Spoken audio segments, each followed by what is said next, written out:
Pemirsa, saya langsung berbincang lagi dengan Mas Dedi ya. Mas Dedi, kalau kita bicara soal nama cawapres ya, Mas Dedi, ini kan sebenarnya katanya sudah ada di kantongnya Bu Mega ini namanya. Jadi tunggu apa lagi, Mas Dedi? Apakah benar PDIP juga masih menunggu hasil dari uji materi ini, Mas Dedi?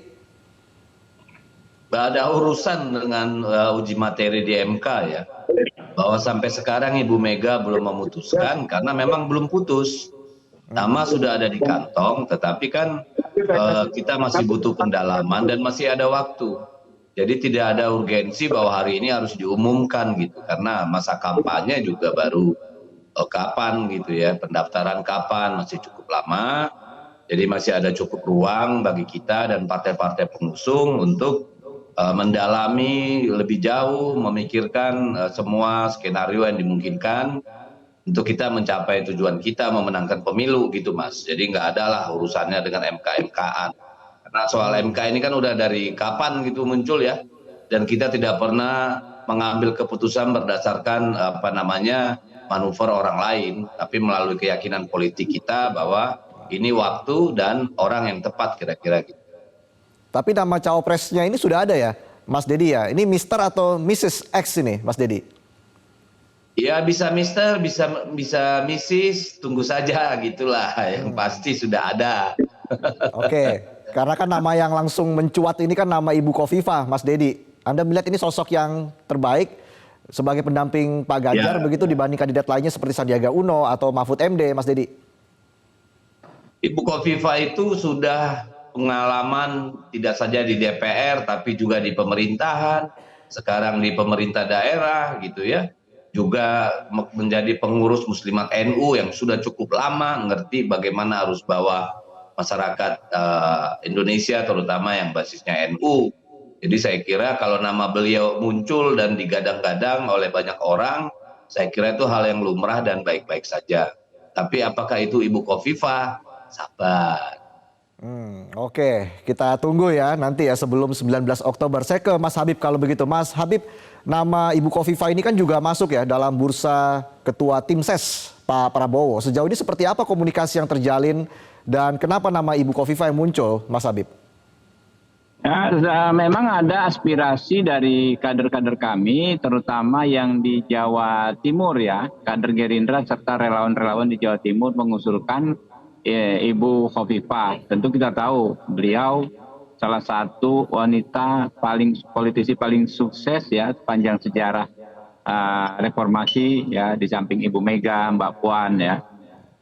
Pernah jadi menteri, kemudian juga pernah jadi anggota DPR, kemudian memenangkan pilgub dalam kontestasi yang sangat sengit di daerah yang sangat-sangat strategis dan penduduknya banyak. Wajar ya kalau banyak sekali kader yang menginginkan beliau masuk ke dalam barisannya Pak Prabowo, baik sebagai cawapres maupun sebagai ketua tim ses. Nah, kalau soal komunikasi, sudah beberapa kali setahu saya Pak Prabowo ketemu beliau ya. Pak Sekjen kami juga, Pak Muzani sudah pernah beberapa kali ketemu.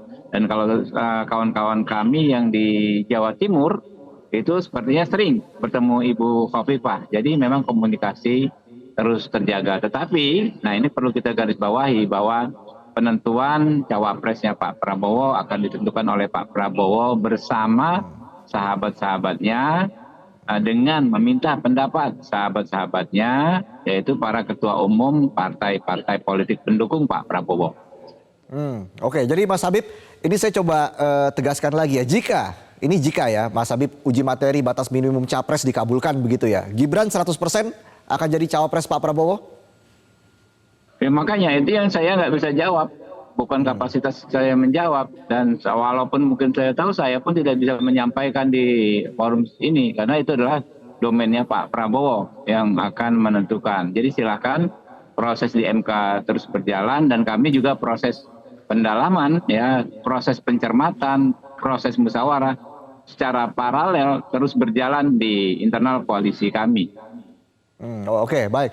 Saya ke Mas Umam dulu ya sebelum nanti saya lanjut ke Mas Dedi. Mas Umam, dengan Ganjar dan Prabowo yang belum menentukan nama cawapresnya, ini kan seperti masih saling intip kekuatan begitu ya, Mas Umam. Bagaimana hasil uji materi batas usia minimum capres dan cawapres ini akan merubah dinamika politik nantinya?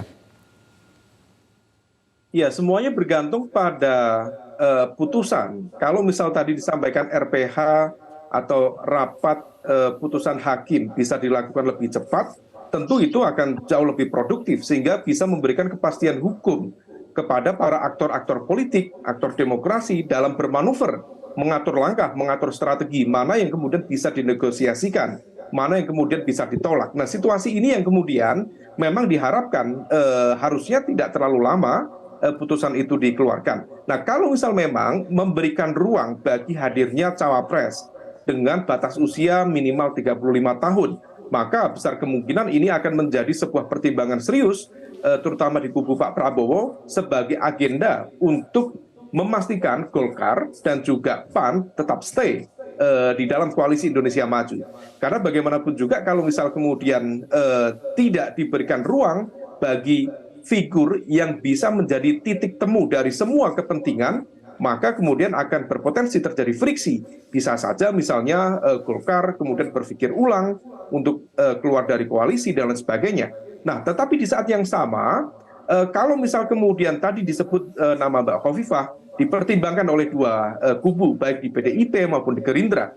Karena bagaimanapun juga hadirnya Caimin sebagai cawapres dari Anies Baswedan, maka kemudian menjadi penting bagi para pengambil keputusan untuk meletakkan variabel Nahdlatul Ulama sebagai basis pertimbangan. Karena kalau misal kemudian itu diabaikan, maka ada potensi konsolidasi basis kekuatan Nahdlatul Ulama di kubu Muhaimin. Meskipun dari basis data yang kita cermati, tentu seringkali Nahdlatul Ulama tidak terkonsentrasi pada satu titik, tetapi terfragmentasi ke banyak hal. Tetapi diakui atau tidak, variabel itu dipercaya betul, terutama oleh teman-teman di PDIP. Barangkali merujuk pada pemilu 1955, pemilu 1971, di mana PNI waktu itu di backup penuh oleh Partai Masyumi, Partai Nahdlatul Ulama, dan kemudian dipercaya mampu menghadirkan basis kekuatan nasionalis religius yang betul-betul solid. Nah, oleh karena itu, dengan hadirnya nama-nama tadi, termasuk Pak Mahfud MD, diharapkan bisa mengakomodir dan juga mengonsolidasi basis kekuatan massa, terutama di Ceruk, Jawa Timur, dan juga Jawa Tengah, yang seringkali dipercaya bisa menentukan kemenangan di Pilpres mendatang. Oke, baik.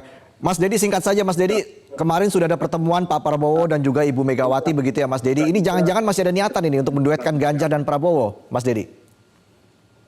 Saya kira kalau menduetkan agak susah ya Mas, karena dua-dua kan mau jadi presiden ya. Jadi kan kita nggak mungkin punya dua presiden. Tapi apapun itu ya kita serahkan pada para pimpinan kita, tetapi kan memang Kongres sudah memberikan kepada Ibu Megawati hak untuk mengambil keputusan, ya. Dan saya belum pernah lihat, kita belum pernah melihat Ibu Megawati itu menarik keputusannya gitu ya. Belum ada presidennya itu Mas. Tapi ya saya tidak tahu apa yang akan terjadi di depan. Kalau bagi kita sih Pak Ganjar calon presiden tuh bisa dibilang harga mati kira-kira begitu. Harga mati, oke baik. Nanti kita akan nantikan bersama seperti apa hasil uji materi di MK terkait dengan batas usia minimum capres dan cawapres ini. Terima kasih Mas Dedi, Mas Habib, dan juga Mas Umam sudah bergabung bersama kami di sini di Selamat Pagi Indonesia. Salam sehat. Jelajahi cara baru mendapatkan informasi. Download Metro TV Extend sekarang.